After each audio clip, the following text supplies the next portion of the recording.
Welcome to GRE Snacks, snackable episodes about the GRE exam and graduate school admissions. I'm Tyler, the founder of Achievable. We have an affordable $199 online GRE course that includes everything you need to ace your GRE. A full textbook, tons of GRE questions backed by our memory-enhancing algorithm, and full-length practice exams. You can try it out for free at achievable.me, and if you like it, the code podcast gets you 10% off at checkout. Now, let's get started. So today, we have Brian Prestia from Reason Test Prep online with us again. And Brian, if you could just give a quick intro about yourself.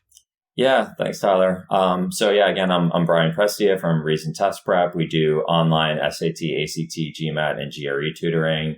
I've been doing this for about 20 years, and as I said on the previous episode, I've personally been doing GRE the longest. That's really where I got started. Really, we mostly do GMAT and GRE at this point. We do SAT and ACT, but really the bulk of our stuff is GMAT and GRE. Great. Yeah. And so the topic today is something that you really feel is important. And just to preface this for the audience, right? Like this is like more almost like a philosophy one, right? But I think it's a really cool topic and excited to dig into it. And the title of it is The Principle of No Ambiguity. Is that correct? Yeah. I mean, I made that up. That's well, it's your principle now. Trademark it. Yeah. Hopefully I didn't read that somewhere and think it was mine when it wasn't. But yeah, I've never seen it anywhere else. So, would you like me to just kind of explain? Yeah, that sounds great. Okay. So basically this applies to verbal questions specifically. So, where this stems from is that, most people view math questions, the quantitative questions, as unambiguous, right? It's black and white. So, if the question asks you to solve for X, you solve for X, and it's like, okay, X equals 4. And no one's going to be like, well, okay, the test is telling me it's 4. I think it's 3, right? That's just not the way math works. It's perfectly black and white in almost all cases. Right. But people, when they do verbal questions, they just don't see it that way. They see it as more of like a gradient of like, things are better and worse, and this is good and bad. And they use all these words of gradation. I like this answer. I don't really like that. I like this more. And that's really not helpful because. Right. Yeah, because the verbal, I mean, it's a standardized test, right? There has to be, an objectively correct answer and objectively incorrect answers. And so your starting point has to be that is the nature of the test. And when you feel like it's that there are two answers that could both be right, and that it's, it's kind of ambiguous, that's on you, right? Like it's actually not ambiguous. You're just failing to see why one answer is definitely right and the other one's wrong. And it doesn't mean that just knowing this will allow you to get a perfect score in the verbal section. Like obviously it's not that simple, but it's got to be your starting point. Is there is a right answer and there are wrong answers. It is black and white. And if I'm failing to see that, then I'm doing something wrong. It's not the test. Right. I mean, the test takers or test makers, they actually they're kind of like legally required to have a defensible reason for every wrong answer. Exactly. Right. Because you could arguably get sued about, I should have gotten this question right when it was wrong, and therefore I didn't get into HBS and it's all your fault. But I think that, so with that context then, right, there's got to be a reason why, if you've got two choices that you think are good, there's got to be a reason why one of them isn't, right? Yes. That's kind of what I take away from this, is that like you should be trying to apply some kind of thought process to, one of these has to be wrong. I need to figure out which one it is and why it's wrong. Yeah. Is that the better way to go about it, or would you do it the opposite way and then try to go for which one is right? Because I feel like if you think both of them are right, then you're already kind of like in a confirmation bias place, but that's just me. Yeah. So there's nuance to this. So let me elaborate. So first of all, I think it probably is a little bit different on the vocab based questions versus the reading comp questions. That's maybe one differentiator. So we could maybe talk about both.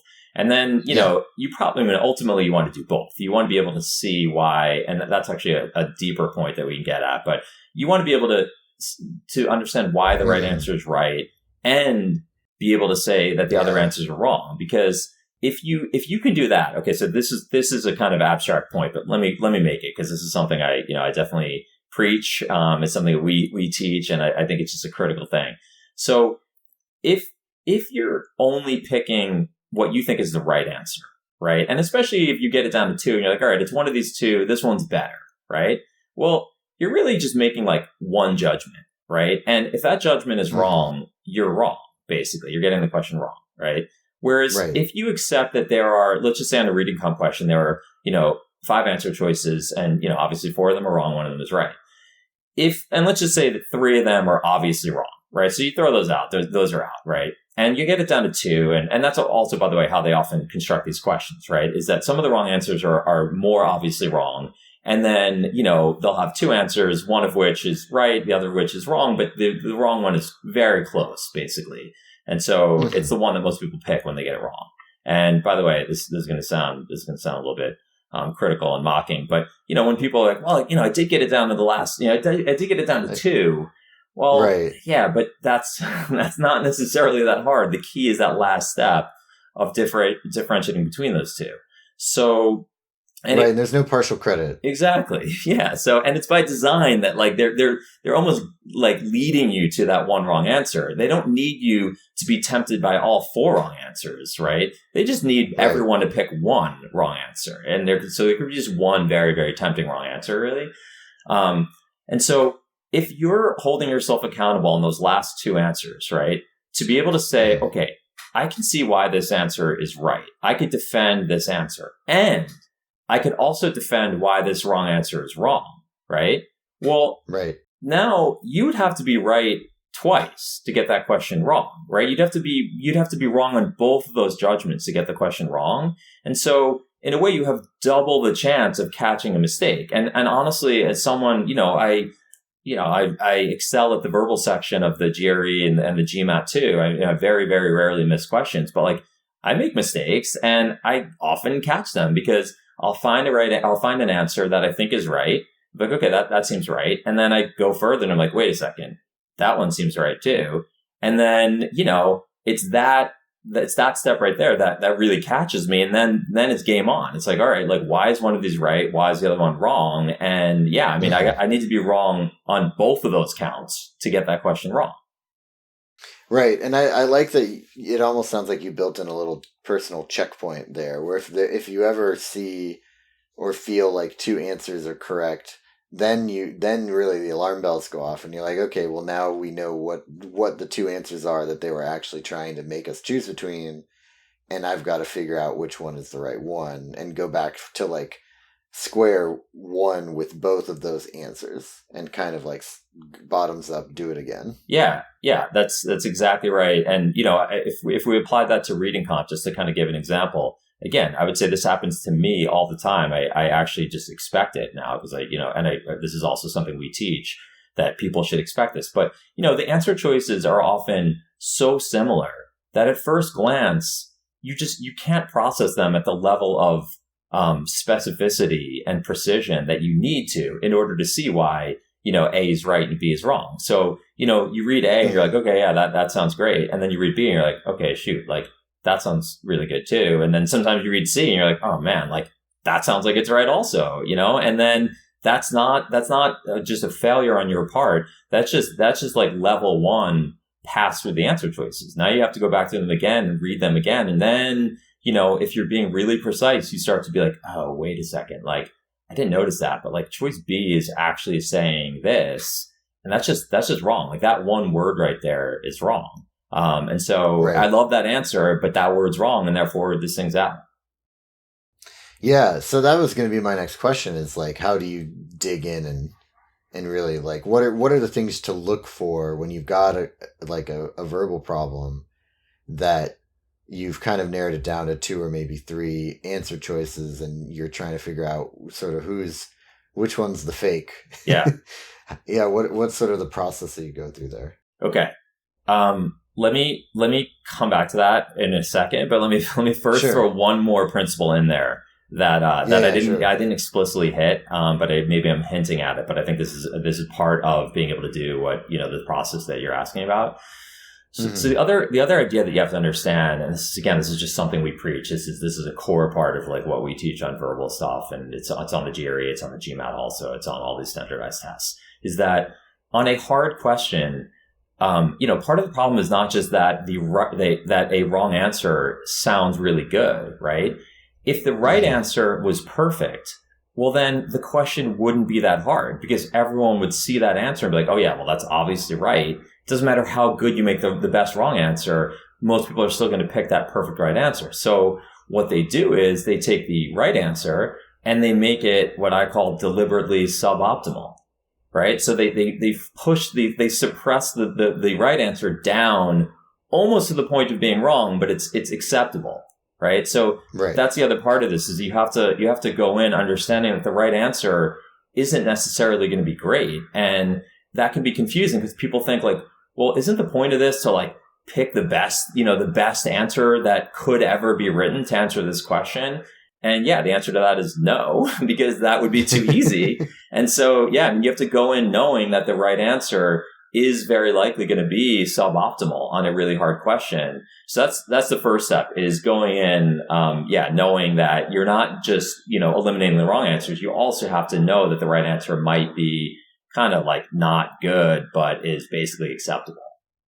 Right. Like the way you're describing it makes me think of this, I think it's a Simpsons quote, but I just still use it all the time, which is, I'm technically correct, the best kind of correct. Right.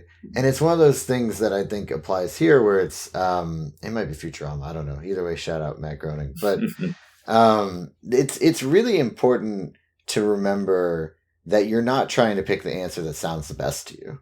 You're trying to pick the answer that is technically correct. Yes. Right. And it's I think that's what you're getting at as well. It's basically like there will be a technically correct answer that they have tried to make sound as bad as possible up against a technically incorrect answer that they've tried to make sound as good as possible. Yeah.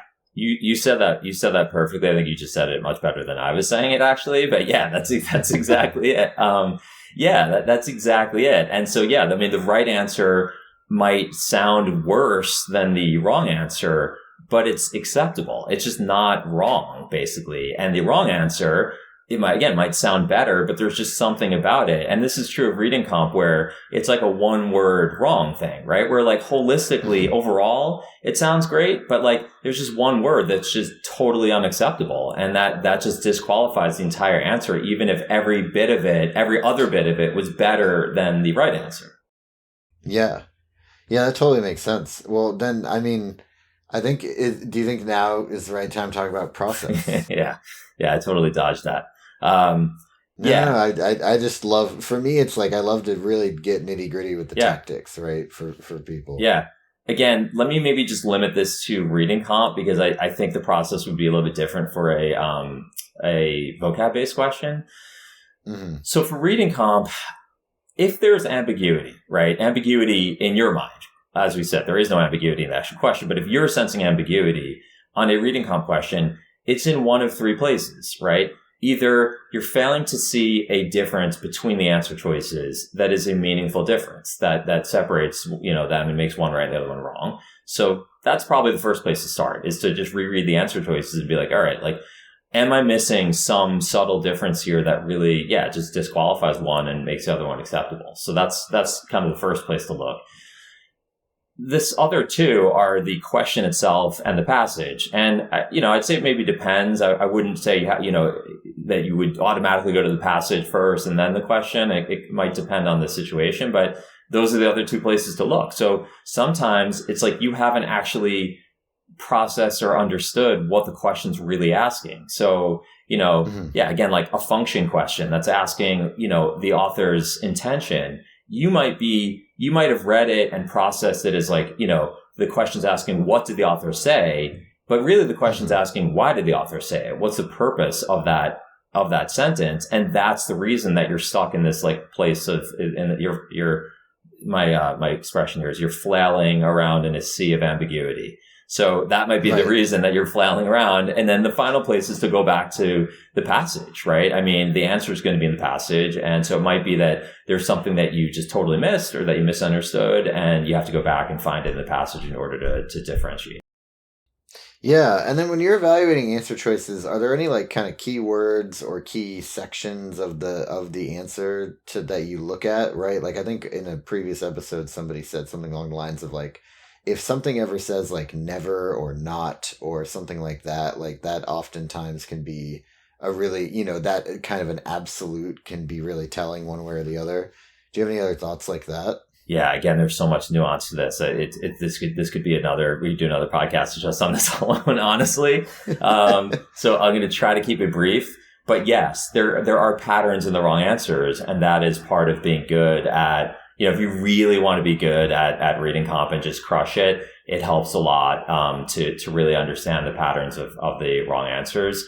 So again, I could go into a lot more detail, but on that one point about the severity of the answer, that kind of depends on the question, actually. So I actually did hear that bit of that podcast, I think, and I think that was actually talking about the argument questions, which. This is a whole nother point of confusion, but the GRE insists on calling reading comp.